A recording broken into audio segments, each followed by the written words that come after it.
নমস্কার বন্ধুরা, মালতী কিচেনে তোমাদের সবাইকে স্বাগত। তো দেখো, আজ আমি কচুর গাঁটির দম করেছি। তো বন্ধুরা দেখো কিভাবে বানিয়েছি, একটু দেখতে থাকো। এই গাঁটিটা 2-3 দিন আগে আমার কাটা ছিল, তার জন্য একটু কালচে কালচে ভাব এসে গেছে। ফ্রিজে ছিল তো তাই। তো নতুন করে আবার আমি পিস পিস করে নিয়েছি, ছাড়িয়ে রেখেছিলাম শুধু। তো প্রথমে আমি এখানে সাদা তেল দিয়েছি। এবার কচুটা প্রথমে আমি একটু হালকা করে ভেজে নেব।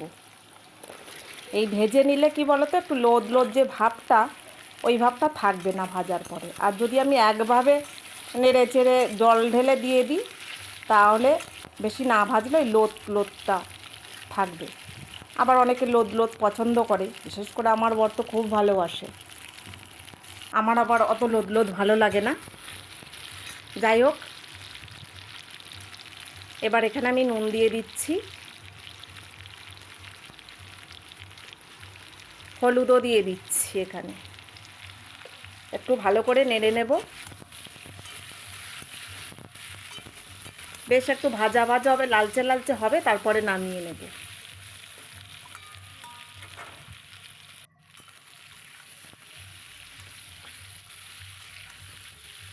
দু তিন দিন আগেকার কাটা তো, ওই জন্য কচুটা ঠিক সাদা ভাবটা নেই, একটু কালচে ভাব এসছে।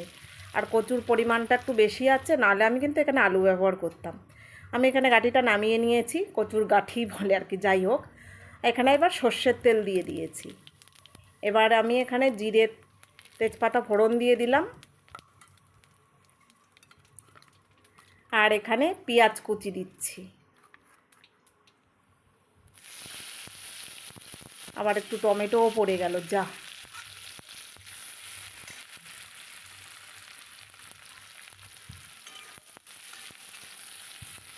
পেঁয়াজটা একটু ভালো করে নেড়ে নেব। বেশ বাদামি কালার হয়ে এসছে। এবার এখানে নুন দিয়ে দিলাম।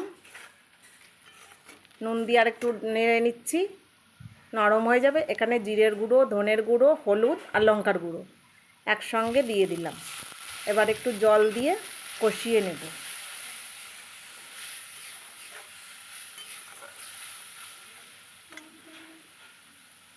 এবার এখানে একটা বড় টমেটো দিয়ে দিয়েছি।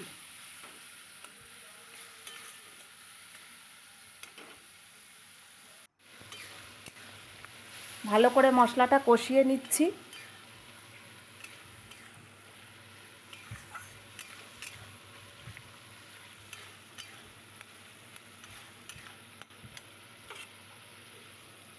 এবার গাঁটিটা দিয়ে দিলাম, কচুর গাঁটিটা।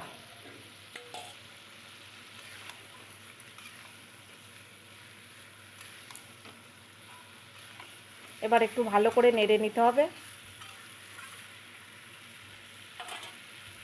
এখন সবে নতুন নতুন উঠছে তো, অতটা গাঁটিটা না অতটা সেদ্ধ হচ্ছে না, অনেক টাইম লাগতো। আমার টাইম নেই, আমি কিন্তু এই গাঁটিটা প্রেশার কুকারে দিয়ে দেবো, যাতে ঝটপট করে তাড়াতাড়ি হয়ে যাবে। আর নাহলে কী হয় বলো তো, এক সাইডেই যে একটু কাঁচা থাকছে, মানে সেদ্ধ হচ্ছে না, দরকচড়া শক্ত শক্ত ভাব। আর এই প্রেশারে দিয়ে দিলে না এই শক্ত ভাবটা থাকবে না। তো আমি প্রেশারে সিটি মেরে নিয়েছি, একটু ঝোলটা বেশি হয়ে গেছে, কড়াইতে আবার ঢেলে দিচ্ছি। তো ফুটিয়ে নেব। দেখো নরম হয়ে গেছে, প্রত্যেকটা গাঁটি আমার নরম হয়ে গেছে। গরম মশলা ছড়িয়ে দিচ্ছ ওপরে। বন্ধুরা, ভিডিওটা ভালো লাগলে লাইক, কমেন্ট, শেয়ার, সাবস্ক্রাইব করে দিও। ফেসবুক পেজটাকে ফলো করে দিও। নতুন ভিডিও নিয়ে আসবো, পাশে থেকো। ধন্যবাদ। তো দেখো বন্ধুরা, আমার গাঁটি রেডি, আমি নামিয়ে নিচ্ছি এবার।